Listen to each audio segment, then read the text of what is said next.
বহুত বেছি ৰাফ হৈ গ'লে ঘৰতো আমি যত্ন ল'ব পাৰোঁ। হয়, নিশ্চয় আছে।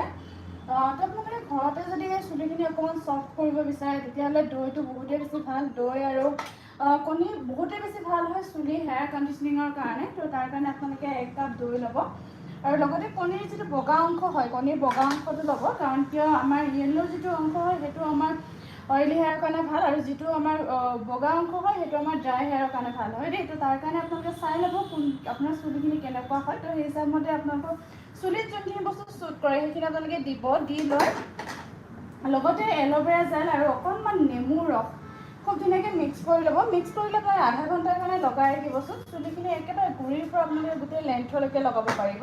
আৰু তাৰপিছত আপোনালোকে শ্বেম্পু কৰি ধুব পাৰিব বা আপোনালোকে যদি আগতে শ্বেম্পু কৰি লয় তেতিয়াহ'লে নেক্সট আপোনালোকে খালী পানীৰে আপোনালোকে ৱাছ কৰি কেনে ৰাখিব পাৰে। তেতিয়াহ'লেও চুলিখিনি বহুত ধুনীয়া চফ্ট হ'ব, চাইন কৰিব আৰু লগতে